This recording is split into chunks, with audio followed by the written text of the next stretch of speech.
tonight, we have the mind behind Pausitivity. And I'm very, very honoured and privileged to be able to be her co-partner on the Pausitivity journey. And that's Elizabeth. She is a blogger, a journalist, and an absolute Meno warrior.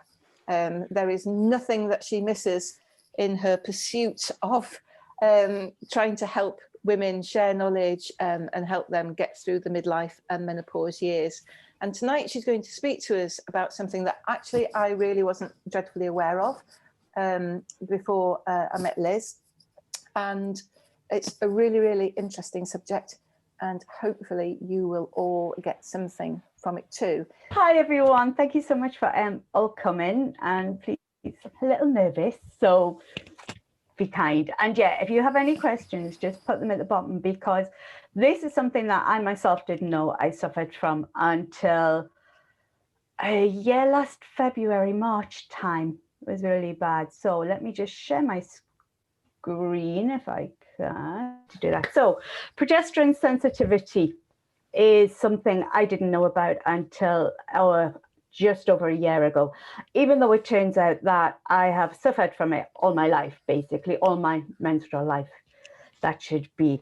Progesterone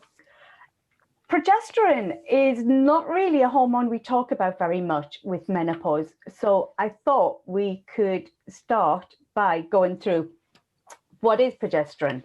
It is, as you will probably know, one of women's sex hormones. So we have good old estrogen, which is the one that we think of as causing so much problems for us with menopause, because it's the one that goes on a little roller coaster. It goes off to Alton Towers and has a whiz of a time, and it causes all sorts of problems for us. But we also have testosterone. It's not just for men. We have a little bit as well. And we have progesterone. And men also have these as well. So it's one of our main sex hormones for us, whereas for men, testosterone is their main one. Now, it's largely made inside the follicles of our ovaries. It is also made up in our adrenal glands, which are just above your kidneys. But most of it comes from the follicles in our ovaries. The follicles are tiny little sacs of fluid, and they contain an egg. And every month, during the first 2 weeks of your cycles, we get follicle stimulating hormones that come out, and they ask some of the eggs to mature. So around 15 to 20 of them. And then one little egg, one little follicle becomes more dominant than the rest. And it releases the egg that will hopefully, if you have to becoming pregnant, will go on to become the baby, the embryo, whatever. So you have this follicle that releases one egg. But after that, after the release of that egg, you then have an empty follicle. And this becomes known very Latin-y as the corpus luteum. And it doesn't give up the ghost after it's done its little egg journey. It starts producing progesterone. This is where we get most of our progesterone from. So after the release of this egg and the second week of our cycle, that's when your progesterone levels start going up. And what that progesterone does, and it sounds so obvious when you say the name and you realize that it's pro for gesturing, gestation. It's there and it starts preparing your womb for a possible pregnancy. So it gets it nice, and it helps with the estrogen that's getting it all juicy and nice and ready for us to have a baby if we wish to. If we don't, then we have a bleed, we have our period, the corpus luteum breaks down, all of that juicy lining is discarded, and it begins again. That's it. Production of your progesterone stops until the next 2 weeks of your cycle, and it begins all over again. I love this. So there we go. We have our little ovaries and we have a little egg going in. And so if the egg doesn't come, we have our progesterone doing all its job and getting rid of the cycle. I wish it was that nice and simple. You know what I mean? Like, wouldn't it just be great if it was like that? But yeah, sadly, it's not that much. in addition, progesterone also keeps working. If we do fall pregnant, it also keeps working. So it prepares your breast for breastfeeding, and also it keeps your brain healthy. There was a really interesting study from doctors that say that progesterone could actually help in terms of brain damage. We hear so much about the positive parts of estrogen that I just found it really, really interesting that progesterone has this as well, and they think it could do great things afterwards. It was really interesting to read up about it. If you do fall pregnant, then your progesterone production continues. I said before, it finishes if you don't, you have your period. But yeah, if you do fall pregnant, then your progesterone continues until the placenta is ready to take over. So it keeps your womb nice and juicy and intact for a healthy pregnancy. And this is when we start to see the little bugger that progesterone can be, because I said it makes your breasts ready for breastfeeding. So yeah, if you start getting sore boobs or nausea, this is progesterone. This is what it's at work. So Liz, very quickly, could I just interrupt? I'm sorry.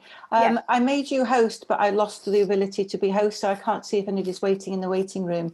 Would you mind making me co-host again? Sorry. Okay, how do I do that? You should, at the very bottom of your screen, you should have if you go down. Oh yes, I'll need to go into Zoom, won't I?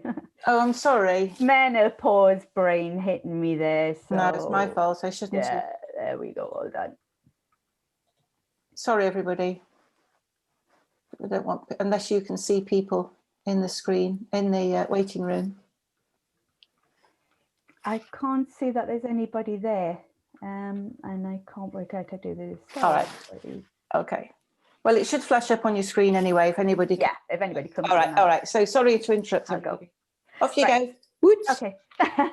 So yeah, if you start getting breast tenderness or nausea, this is progesterone, and some of you might recognize those symptoms. If we have, sorry about that, if we have low progesterone, then you will find you'll have trouble falling pregnant because your womb's not getting ready to go into that. If you have low progesterone, you will have either irregular or no periods. You can start getting headache, you can get migraines, mood changes, depression, anxiety. What I found very interesting with that was that it is also, I suffer a lot of these with menopause as well. And I've always blamed it on the estrogen. But obviously low progesterone is going down as well. So that's going to have an impact on us, which is why it's so important. We have progesterone and estrogen in our HRT, as well as just for keeping our wombs healthy and making sure the estrogen doesn't overload our wombs, how it does. Yeah, and after menopause, so when you get to that menopause, your ovaries stop making progesterone. They don't do it anymore. It just stops completely with it. This happens because every month, as well as the egg that gets lost from your corpus luteum, you also have about 15 to 20 eggs that just die anyway. They just get reabsorbed back into the body, basically, they die. And it's estimated that we also lose about 1,000 follicles every month. And we're only born with a certain amount of eggs. So when you go through your menopause, that's because your eggs have run out, basically. Your eggs are just not going to start working anymore. And that's it. My last scan, when I last went to see the gynecologist, they told me that my left ovary had gone to sleep, which I think is a very pretty way of saying, yeah, my left ovary wasn't working anymore. That's all it comes down to. So this is what I'm here to talk about tonight, which is a symptom known as, or a disorder rather, known as PMDD, which I had never ever heard about before. And it is, PMDD stands for, as it says here, premenstrual, so before your period, dysphoric, so a state of unease or dissatisfaction. The opposite of that is euphoric, So I find it really easy to think it's when you get all those wonderful feelings of euphoria, dysphoria is the complete opposite. You are totally, totally down on that. And then a disorder is an abnormal physical or mental condition that you can have. It's not a imbalance of your hormones, which is what I thought it was at first. I thought all the way I was feeling when I was having bad times was because my hormones were just out of sync. It's not that at all. It is that you are just sensitive to your progesterone, and you could have perfectly balanced hormones, but you're still going to be sensitive to those progesterones. And the symptoms of PMDD are all of these on here, which, as I said, you may get from, you may recognize if you've suffered any form of PMT, or you will find a lot of them you get from when you're going through menopause as well. They're very, very similar to, I found. I started with this. I first realized that something could have been up when I went through a stage about 4 years ago where I had no periods for 5-6 months, and oh God, it was brilliant. My emotions and my body were all on an even keel. I lost weight. I mean, I lost like 1.5 stone without even trying. It was quite easy. I was exercising regularly. I had the energy to exercise. I had the feelings that I wanted to exercise. You know, I was really into it. I was really into looking myself, and I felt great. And I can remember at one point speaking to friends and saying, God, I haven't felt this well since I was 11. Like, it was the first time where I'd had such a long session of just feeling normal. And it really was an eye-opener that, my God, this is how normal feels. So when I talk about menopause and I talk about all the bad things happen, I keep in my mind this 6-7 months where life was just bloody amazing. It was fantastic. I could have taken on the world during that time. It was so good. But then it didn't last. My periods came back and I started getting my estrogen levels dropping, and I just went on that whole roller coaster where I just felt worse and worse and worse until eventually it felt like I had nonstop PMT as I thought of it. I had irritable, I was angry, I was tired, I was crying. I was crying so much. So of course I went along to the GP and we got started on HRT, and I thought, thank God at last I'm going to get some sort of help and some sort of respite from this. And for the first month it was great, and then the second month, about halfway through, I started feeling really bad again, and then I felt good, and then again halfway through the next month I started feeling really bad. And after the 4th month, I realized it was whenever I went onto the progesterone part of my HRT that I started feeling so ill. So I went to the GP, explained this, and so they put me on a different form of HRT, and it happened again. And then I went back and I said, I think I've got a real problem with progesterone. I'm just not doing well on this progesterone part.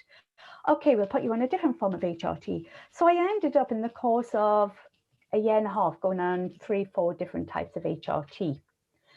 And then where it got where I wasn't happy with the HRT because I felt as if that was just causing everything to be bad. And it was the start of lockdown. We were starting to move into lockdown.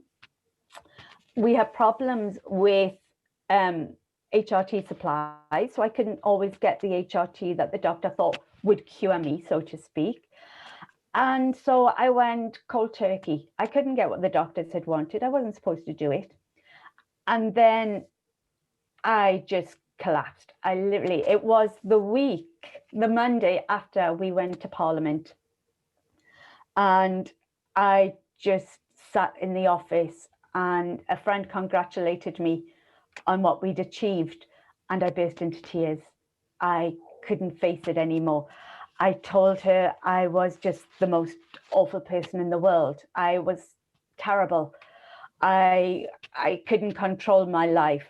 I had anxiety and stress, and everything ached, and I was just the worst person ever. And I couldn't think of any way that I should be on this planet anymore. And bless her, she's a lovely woman, and we get on great. But suddenly she had this crying mess on her hands, and she chatted to me, and I went away and I was like, come on, pull yourself together, pull yourself together. And then someone else asked, and I did the same thing again. I just burst into tears. And eventually I just sat there and I says, I don't see why I shouldn't throw myself in front of a train on my way home. And I truly meant it. I couldn't see any reason for me to be dealing with this anymore. I couldn't see any way I could deal with this anymore. And when I look back, it was very much because of the progesterone had taken over my body. And I was so lucky that I had such great friends at work who were able to help me and to get me back online and get me back going. If it wasn't for those women, I truly don't know if I would be here. It was that bad. And I was able to talk to a private GP who got in touch over Twitter and says, you know, I've seen what you're going through. Let me try and help you because I deal with menopause. And that was when he first talked about PMDD. And as I explained my past to him, he says, this is what you've been going through. It was things like I would find myself before a period, and those 2 weeks before I had a period, I would put on weight. I would put on about 2 pounds and I'd feel bloated and none of my clothes would fit. And I'd go off to Slimming World and Weight Watchers and I'd have regular weight loss. And then those 2 weeks, pow, I couldn't lose a thing. I would just put weight on instead, no matter how much I did. I didn't need to mark down when my period was due because I knew, because I would just start arguing with my husband. It was as simple as that. We would have the most horrendous fights because I would pick arguments about anything. I would get mood swings and I would get angry. I would fire off emails to people, especially once I started doing this more in menopause. I would fire off angry emails to somebody who I thought had upset me. And then 5 minutes later, I would be crying and writing huge long messages of apologies because I felt so guilty and so bad. I would just ache continuously 2 weeks before my period. I had all of these symptoms. And then the day after I started bleeding, it would be like the sun came out and a cloud would lift. And it really was like, I felt as if there was lightness in my life again, because the follicle had given up the ghost. The follicle had died and my progesterone was going away, you know? So I had 2 weeks where I would feel good. And then I'd have these 2 weeks where I would start this roller coaster again. It wasn't always terrible. You know, sometimes it would be quite manageable. Well, for me, I would think quite manageable, but sometimes it was just the most horrendous things going. And I would get, oh God, I remember I would just get the clumsiest person ever as well. I would bang my head off the car door and I would smash things, and all of this are things that you don't associate, and it is purely because of the imbalance. It's purely because that my brain is sensitive to progesterone. It works that way. This is how bad it gets, and this survey really shocked me. 30% of those with PMDD, so throughout their menstrual life, 30% of people who suffer will attempt suicide. And after I went through, I can completely understand that, because it did feel as if there was a black hole, and every month I would quite often feel as if there was a black hole going through. Finally, that's my story. I hope to get you all talking again. But if any of this sounds at all, if it's clicking any lights on for you, if any of it sounds as if it's something you're going through, these two associations are fantastic. We have the IAPMD, which has some brilliant help and advice on premenstrual disorders and on progesterone sensitivity, and also the National Association for Premenstrual Syndrome. I wish I had known about these earlier on, because when I think of all the times when I didn't go out and I didn't do what I want to do and I panicked and worried so much, if I'd known they were there, I could have been getting that help so much ever. So if you have young daughters who are going through this, please pass them on to these websites. If you do ever feel as bad as I did and you don't have those lovely women in your office who I have, call the Samaritans, or you can also text shout on that number, because nobody should be feeling so bad that they do with that. We have to have progesterone as part of our HRT if you have a womb, because the estrogen that you take is filling up your womb with blood. If you don't take progesterone, then you'll run the risk of getting into cancer. So I found for me, and this is my 2nd month and I'm just finishing my progesterone onto it, that estrogen gel, and I'm taking Progesterone, which is a tablet, which I had to fight the doctor to get.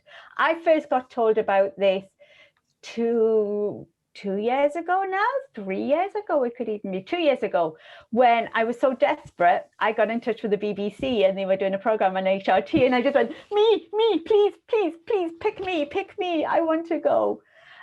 And it was, I managed to see the guy who's now head of the BMS, and he says, oh yes, you need a gel and either a coil or, progesterone in some form.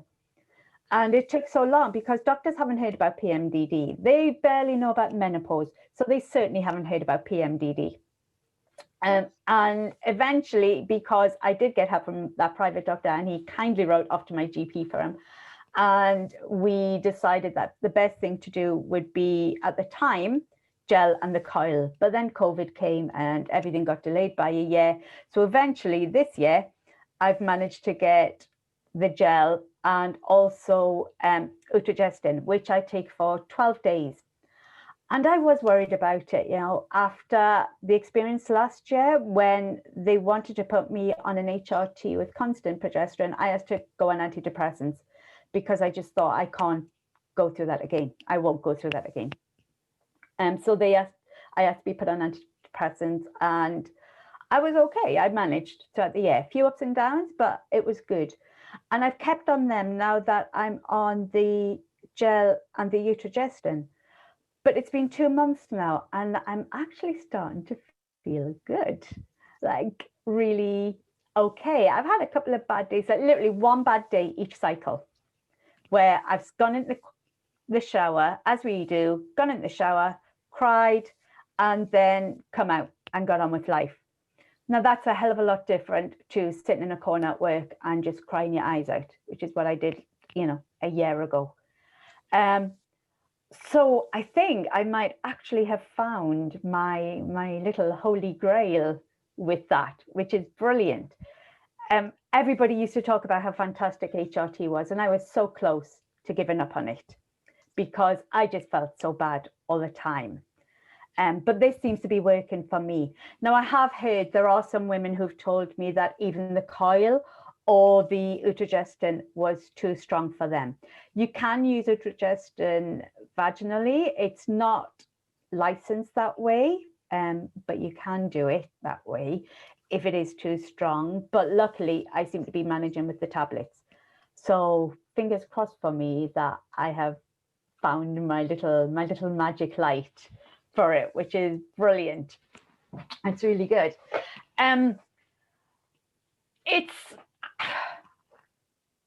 It's hard because unless you go through this, it's really difficult to understand how you can feel so bad one day and then be absolutely fine the next day. When that period used to come, I used to literally just click like that and I'd be back to normal. I'd be great. But if that is ringing any bells with you, then I would investigate and go ask your doctor, because once I understood what was happening, I had that power to go and talk to them. So please, if any of this is switching on a little light for you, go off and talk to your GP, do your research, go to those websites that I've suggested, do your research, and lobby your MP, because we need better healthcare for women.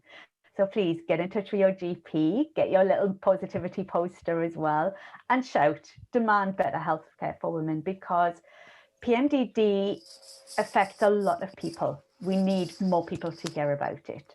So yeah, thank you. I hope that was okay. It was fabulous, thank you. There's, you know, as I said earlier, it's something that I wasn't really aware of. A couple of years ago, maybe 3-4 years ago, PMDD was like in my radar, but actually understanding it was certainly not something that I delved into in such great depth. So what you've shared tonight, I think will resonate with, and hopefully resonate with some of the people here tonight, but, you know, can resonate with so many. Those, who would have thought, you know, that those awful symptoms that you had all your menstruating life could be due to a progesterone sensitivity? You know, it's frightening, really. And this is one of the reasons why we encourage, or it's why we do these talks, but also why we encourage everyone to know your menopause. Get yourself educated, understand what's actually or could be happening in your body, and then from there you can be much, much more empowered when you go and talk to your GP. And as Liz said, the support pack in the Pausitivity support pack with the poster can really help you pin down what it is that's actually happening to you. Does anybody have any questions at all? I've been perimenopausal, I think, for about 3 years. Went to my GP after probably a year, 18 months. My symptoms, predominant symptoms, have always been more psychological. So like the anxiety, the mood swings, irritability, brain fog, and joints and loads more other symptoms.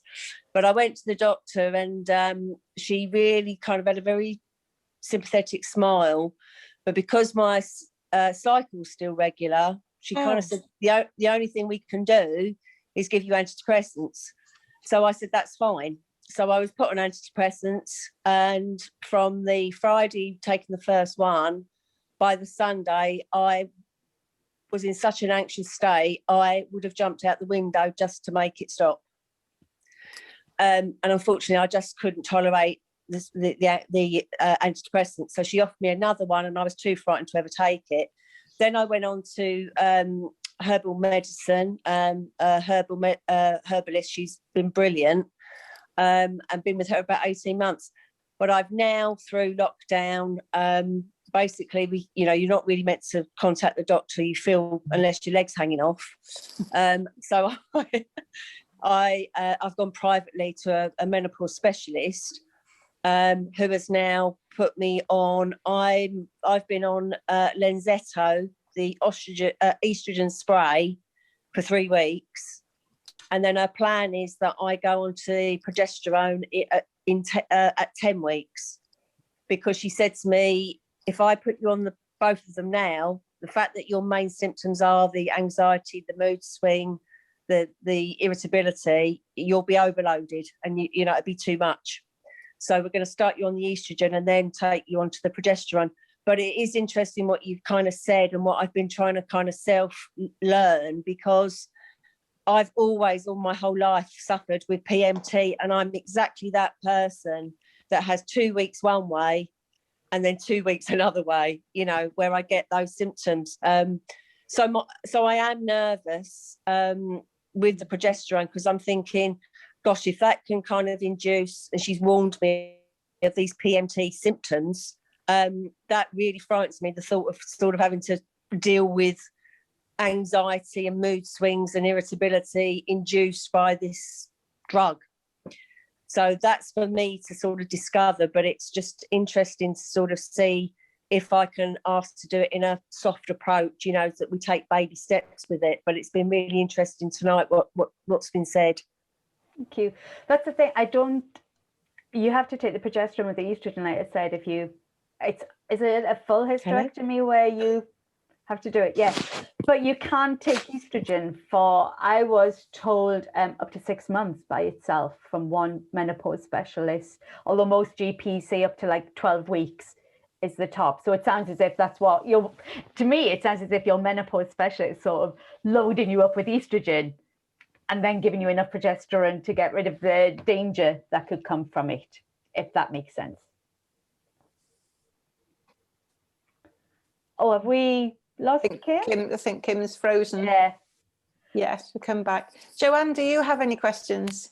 Well, yeah, actually, it was following off what Kim was saying as well, which is I'm really nervous about I'm on estrogen gel, and then the Progesterone tablets. I'm really nervous, and I'm going to see how it goes. It was interesting what Kim was saying about, I've been put on both of them together from the get-go, which is January. The first month, I ended up in a car park just crying for a while, and it's a bit like what you were saying, Elizabeth. As soon as my bleed starts, literally physical bleed starts, and everything lifts. So I'm quite nervous, and I've gone through the GP. I've explained that they've told me that the progesterone I would have used in the contraceptive pill was completely different. I had PMDD, self-diagnosed, but I mean, it was just everything on that list. Watching people commit suicide in movies and thinking, yeah, can't blame you. I mean, just low level. Oh, anyway, horrible. And actually even reading your list just makes me, just sort of think I don't want to go back there. So I've been very nervous, and I've done a lot of research and a lot of reading, and a bit disappointed to have such a hit in the first month, but sort of thought, well, things will have to settle down. What I'm worried about at the minute is things are settling down into a very low mood. And I'm trying to investigate how else I can take progesterone. So I definitely have an intolerance. To say through the 40s, when I was perimenopausal, my GP put me on 2 forms of contraceptive pill. It just overloaded me with progesterone. When I finally got a referral after insisting I see a specialist at the hospital, he immediately took me off everything, and like life just became normal. And I had quite a few years, and then I've now hit some more menopause symptoms, physical rather than psychological. So I'm committed to going on to HRT, and I've started it, and I think it will bring benefits, but I really, really need to get the progesterone level right. So that's why I was listening in today, and I have got an appointment, not until May, with a menopause specialist. It's been really difficult to get. The GP will only refer you if she thinks you're bad enough, and the specialist locally won't take anybody unless they're referred. And anyway, there is a specialist down the line, so I'm hoping to get some specific advice. But it's been really interesting. Thank you for talking about it. I'm sorry you're going through such a bad time. So are you taking, how many days do you have the progesterone, or is it the entire week? 12 days, 200 milligrams, so 2 tablets, in the evening, Progesterone, 1, And it's a but I am thinking, isn't it? Well, I'm thinking about whether I could take, it's difficult to get through GPs, the vaginal progesterone, or even possibly the coil, but I didn't really get an answer from the GP. She just sort of sucked her teeth and went, ooh, and that was that. That was I actually had to explain Progesterone to the GP. The women's health specialist kept saying, no, but you need to have progesterone. And I was like, this is progesterone. No, it's not. And I was like, yeah, it is. And that was really worrying, that the GP just did not understand what it is. So I would look on those sites and talk about the coil. if you want to, if you are that worried about it, because so many people say it does help them. I also know a woman who her menopause specialist took her down from 12 days to 10 days of progesterone because she suffered badly with it as well. And she said that worked like a dream, just having those 2 days extra of just estrogen. She said that worked like a dream. So it could be a case of you just need to drop it down a couple of days, you know, talk it through with your GP and ask if it's possible just to cut it down a couple of days if you are just feeling that horror all the way But I through. think it's like you say, they don't have any menopause knowledge. And I keep asking, who's the menopause specialist? I've asked all 4 GPs 5 times now, which of you is the menopause? And I get a fluffy answer. And secondly, like you say, the recognition of PMDD, just that, you know, the last time I spoke to was a male doctor who said, well, maybe we need to look at some other sort of, you know, causes of anxiety. I'm like, I know that it is hormonal. And I just didn't know what to say to him. So I just didn't bother, which is sad, really. This is what drives so many women that we hear about to go privately. Yeah, because which is why I'm doing that. You know, they feel that they're banging their head against a brick wall all the time. And there is a movement to educate GPs more, but it's going to be slow. It's going to take a lot of time, and possibly won't help you while you're while you're worried at this particular time. So, you know, it can be really, really tough. And all we can suggest is that you, and you've tried this, is that you ask who the best person is to talk to at the surgery, because, you know, it may not be the GP, it may be a practice nurse. So I think discussions like this, so I've done a lot, like you, Elizabeth, of self-education, a bit like Kim was saying. You know, I've got a lot of knowledge. I understand what micronized progesterone is as well. As of this morning, I understand what micronized means, that, you know, it's made from yams, and micronized just means it's crushed down so that it absorbs easier into your system. So I've got probably a lot more knowledge than the GP I'm talking to, because I'm really researching it, because it's fundamental. Because, as you said, Elizabeth, I had a young family. I had like a 3-year-old and a 5-6-year-old when I was going through this. And I told my husband he should, you know, not be with me. I was screaming at the kid. You know, it's life altering, and you know, and to all those around you. So it really is important. It's not just, oh, I feel a bit, you know, low this month. It is really important. And so I've self-educated.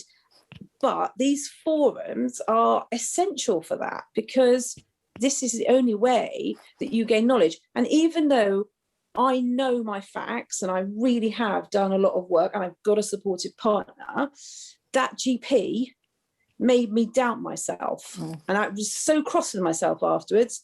I had a moment of, oh, maybe he's right. And I was furious when I came to the phone, because I just thought, that is wrong.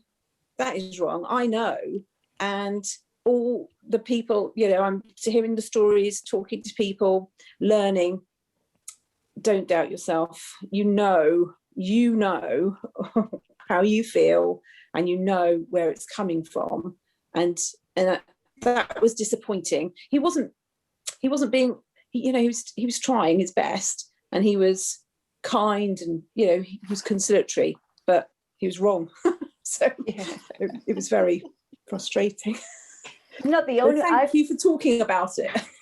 I've come away from the doctors, you know, like, especially now because there's phone calls in, I've put the phone down and just cried, because I've been like, God, you know, they must just think I'm off my rocker, you know. Everything I've said, they've just went, no, can't possibly be that. And I've had to go away and then, you know, wake up the next day and get my little warrior spirit into me and go, right, need to get back in touch with that doctor and talk to them again. It's very hard when your doctor says, actually, no, I don't think you're right, because your instinct is go, well, you're the GP, you know. But like you said, you probably know more about this than they do. You know, they might go on a course once a year, if that, about it. You know, so you're absolutely right. You have to trust yourself and do it, and be strong and firm in what you believe. Something women, you know, would tend not to be, but we should. And I'd also say, if you are, you know, there are a lot of lifestyle things that we can do. It's very hard when you're feeling down, I know, but there are a lot of lifestyle things that we can do as well. Just simple things like, you know, getting out into the fresh air and walking and doing a bit of yoga, of meditation. You know, I've just this weekend, I managed to chat to some people, and they were saying how much meditation has just been helping them to get their thoughts on an even keel again. So there are lots of other ways that we can look at trying to help it as well. I know for me, explaining what I was going through was a big help, you know, because then my brain started processing it and started thinking, okay, this is just hormones talking. This isn't you. You're not that nasty person. You're not horrible. You've just had a hormone blip. So it helped me reassess what I'm doing, and it took away a bit of that anxiety level as well, just by being able to fathom it out and work it through, you know, step by step. This is a hormone. There's nothing wrong with you. You're fine. You know, your husband might disagree at times, but he's not fine all the time either. So, you know, I was able to work it through that way to go. So I would invest in a little self-care. Anita, have you got anything to say? I have, yes, I finally popped up, put my camera on. So it's really made me think tonight, and that's because when I was in my 20s and I was put on the pill, I got to the point where I would be curled up on the floor just in a ball of tears, just unable to do anything. And eventually they told me I couldn't be on the pill anymore. So that's really made me think, because I ended up having the coil, and after I had that, I didn't really have any further issues, nothing major. All that was taken away years ago. I had cancer and then a hysterectomy. So I'm just sort of wondering, I mean, after the hysterectomy, I had a really rough time, as Claire knows all about. But I'm just wondering if you've got any knowledge of sort of how progesterone works after the hysterectomy, because I mean, I was all over the place at that stage, but that would have just been, you know, just because everything was gone. If it's taken, you know, if your ovaries have gone as well, then you won't be producing any progesterone, which means that if you do HRT, you can just do the estrogen alone. Yeah, I'm not taking any HRT. I've been working with Claire, and I haven't taken anything. Not always easy, but however, I've achieved so much. So yeah, if you know, if they remove the whole lot, then you would just have a little bit of progesterone from your adrenal glands, but that's it. Yeah, you wouldn't be having anything from your, because it does work from your ovaries and from your follicles is where it goes. Yeah, I did keep my ovaries, but within 2 years, I would say they stopped working completely. It didn't last long. Then you would be, if they stop, then you would be progesterone free, because it all works from those little so magic your adrenal glands that will be producing some of them. You remember that cascade diagram I gave you?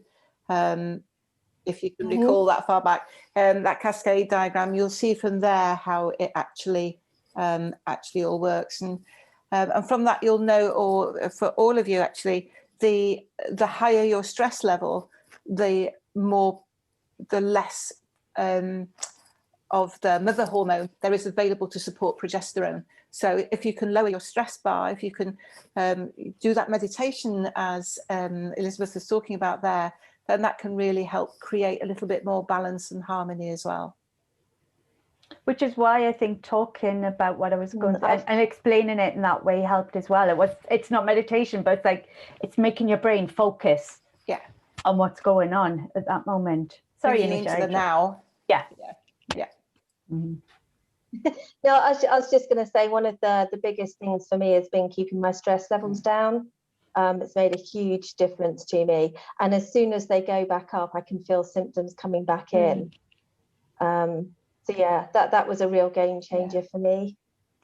It's interesting what you said about the pill, because you've just suddenly reminded me, I went on a mini pill and I got the most horrendous headaches from it when I was in my early 20s. So the GP said to come off it. And you've just suddenly struck that little bit in my head. It just rang a bell where I went, that too. oh yeah. I couldn't take I went on about 4, yeah. They put me on about 4 different ones, including the mini pill. And I reacted to every single one of them, to the point it actually says on my medical notes that I'm not to take it. I just stopped dating. It was a bit easier in my 20s. I didn't have any need for it then. Give up men for a while, that works. I was going to say about with the pill, I never understood, looking back now, you know, you trust the GP, didn't you? I never understood, and I'd love to ask why I was on low estrogen, so the pill, and then because I wasn't working very well, you know, in terms of PMS and stuff, she put me on another one, estrogen, I think to boost the progesterone. So I was taking 2 types of contraceptive pill, and that is when it just scaled out of control. And by New Year, a few years back, we just went, we've got to get some help. But I would love to understand, I know it's just my issue, I'd love to understand why I was put on more and not sort of taken off. Because, as I say, when I got to the hospital to see the gynecologist, he looked at me like I'd self-prescribed. He made me, I was with my husband, fortunately, who was able to back me up, because this guy looked at me like, why are you taking 2 lots? And I'm like I'd done it to myself, and I hadn't. I'd been prescribed it. And he said, right, you know, stop now. I was like, oh, well, we're going to wean me off them. No, stop now. Go home. Don't take another one. That was, thank God, that saved me. But I just would love to understand. Yeah, I'd love to understand. But there we go. It's in the past. But that does leave you very fearful as your menopause kicks in and you want to, you know, look at HRT. It took me a long time to decide to try it. And I'm still nervous. I keep a very accurate diary every single day, physical and mental and emotional, so that I'm tracking, so nobody can tell me, you know, so I can be really honest about it. So yeah, it's a learning curve, I guess. The thing I find that keeps popping up more and more, the more research I do, the phrase that I see all the time is, scientists don't quite understand this. And it's always to do with women's hormones. Scientists don't quite understand how it works. They don't understand, you know, PMDD, how that works properly, how it goes, you know, and especially when you get to estrogen and progesterone, there's a lot of, yeah, scientists don't quite work this out, haven't worked this out yet. And I do think we've been having these hormones for millenniums. And so why do the doctors not understand what's going on? These are not new hormones women have suddenly got. But women's healthcare is just always being secondary, and that's the trouble. Yeah, they treat the symptom and not the cause. Yeah. You go in with a problem, and they will treat that symptom. They will treat that problem. Yeah. Without understanding and many GPs, to be fair, really don't understand the endocrine system anyway, and the intricacies. That's really hard to say, you know. Yeah, the way it works, and it is fascinating, but it is complicated, and possibly in their training, they might have looked at the overview of it, but really didn't delve into it, and that's where a really good endocrinologist comes in. And certainly an endocrinologist saved me when I was having problems. But 7 doctors in 7 years had no idea what was going on. So, but again, it had to be private. I had to, bite that bullet and go and do that privately. Has anybody else got any questions before we finish? Silence. No. Okay. Well, Liz, you're in charge of the ejector button because I gave you host. So thank you so much, everybody, for coming tonight. We will upload this onto YouTube, and I will send an email out to you all giving you the link for that. And if you do go on the YouTube channel, we've got some fantastic information up there from some amazing experts who are all of them willing to share and help as much as they possibly can. Next month, which is I think the 29th of April, isn't it, the last Thursday, we have got a lady coming to talk to us, a coach coming to talk to us about the breakdown of relationships through menopause. There's an awful lot of divorces go on around the age 50. And she's going to talk to us about that. The following month, I think. Oh, you can't see it. That is her book. Yeah, after the split. Yeah. The following month, we have a lady talking about sex. It's looking good. Have you got the other book there as well? It's around somewhere. It's around somewhere. Yeah. So we've been sent these two books, and can I tell you that I've got them in a brown envelope, so my husband doesn't see them side by side. Oh, no, she didn't write that book, did she? Oh, she didn't write that book. No, she didn't write that one. That's the other one I've got, yeah. She could do. And then... oh, no, that's true. The month after. And then we've also then got a lady coming to talk to us about menopause at work. So how we can actually, how you can open really important conversations with your managers or colleagues or whatever, if that's what you feel that you need to get support with. So lots coming up, but I will keep you informed on the emails and things. See you all next month. Then hopefully it's the same Zoom link, but I will remind you when the emails go out. Okay. Thank you, everyone. Thank you.